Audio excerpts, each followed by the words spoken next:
Hello there, today I am here to bring you the first part of my April wrap-up. I haven't read that much, I'm gonna be honest, I've been quite slow with my reading, and also one of the books kind of slowed me up for some strange reason, but I'll get straight into it. I read 3 full books and 1 short story, so it could have been worse.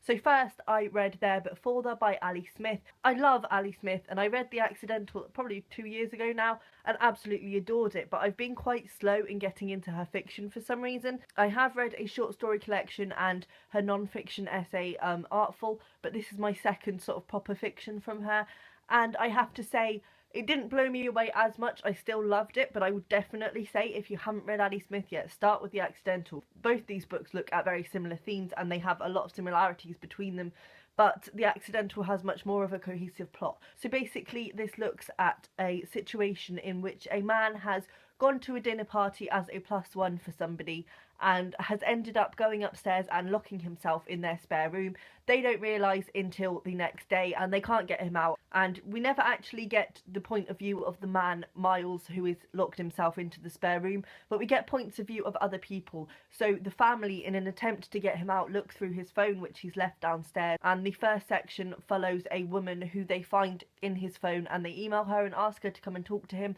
and it turns out that she doesn't really know him and that she was just on a writing holiday with him when she was a teenager. And we look at her storyline and it goes on like that, and we meet a few different characters. We meet the person who took Miles to the dinner party in the first place, and it turns out that he doesn't actually know Miles at all. We also meet an old lady who Miles meets every year, but she also doesn't really know him, and then we're in the point of view of a young girl who lives in the street and was also at the dinner party. So it's very interesting because we get this idea of Miles and who he is and what he's doing and why he's doing it, but we get it through people who don't know him at all and who have sort of, they put their own issues on him and they make him who they want him to be because he becomes this larger than life figure.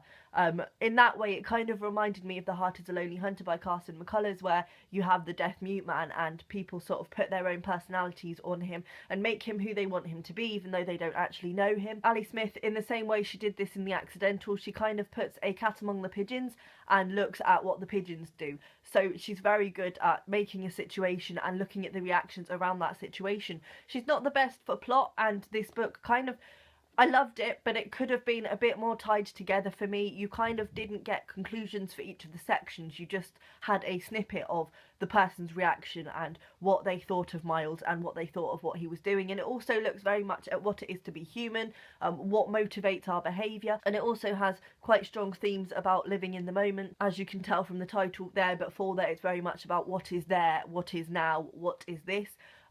It has some really interesting themes and I did really enjoy it. As I would say, I wouldn't say this is necessarily the best place to start with Ali Smith. I don't know whether I was just setting it up against the very high standards that The Accidental gave me, but I still adore Ali Smith and I still gave this 4 stars. Then I read The Birth Machine by Elizabeth Baines. I've done an individual review of it which I will link. This was for my independent publisher series and it is published by Salt. I really loved this book. It was an instant 5 stars for me. It looks very much at feminist issues of women taking control of their own bodies and also the battle against medicine taking us away from our human natures and away from the bodily things that we should be more familiar with.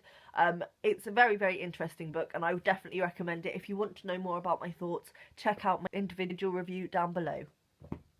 Then I also read a short story, and that was The Babysitter by Robert Coover. I came across this during research for a story I'm writing, and it was very interesting. It took me about an hour to read, so it was quite a long short story.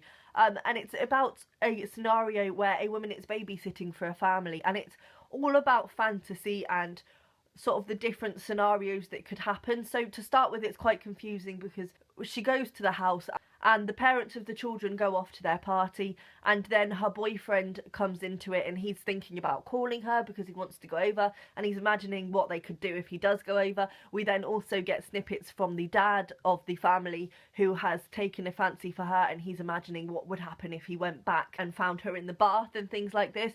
And we get sort of a lot of different, it's quite snippy in the fact that we get a lot of different scenarios and the picture of what's actually happening builds up as we're going along, and it's quite hard to distinguish what actually happens from what is being imagined. But basically she is just having a normal evening babysitting, and all these sort of crazy scenarios, like there's scenarios where the police come, there's scenarios where somebody dies, there's scenarios where everybody dies, there's scenarios where she gets raped, there's scenarios where she's encouraging the situation. It's really interesting look at what goes on in the human mind. And I also found what was interesting was the look at the contrast between what went on in her imagination and what went on in the imagination of these men who were purely sexually fantasizing her, while she was also thinking about other things and fears and babies and all of that stuff.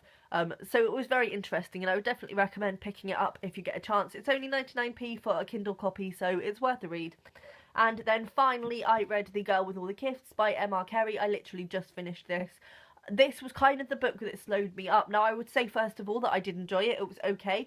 It's not my kind of thing, and I think that's why I found it a bit of a slog. So this is a very fast-paced sort of zombie apocalypse novel.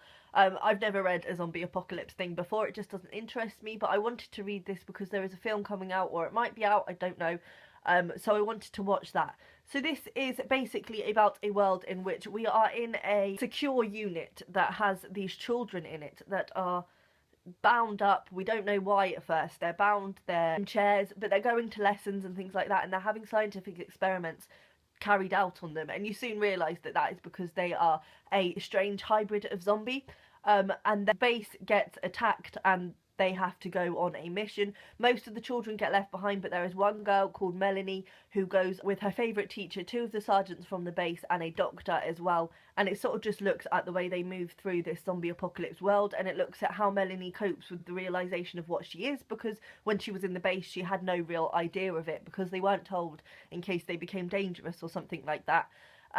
It was interesting. What I liked about this is that the science is very factual. Like, I avoid zombie novels because I think that I'll find them silly. The science in this was actually quite credible. So everyone, I'm sure, has watched David Attenborough and seen these parasites that get into ants on the forest floor and then use the ant's body as a vessel to get them up higher to the trees so that they can reproduce. That is basically what happens in this novel, but with humans, and it happens on a huge scale. So that's why the apocalypse has happened, and that's why the zombies have come along. But we start to realise that some of these zombies are not as fully dead as we would expect. So like Melanie is sort of part child, part zombie. She has these impulses, but she also has intellect and the ability to learn and speak and things like that.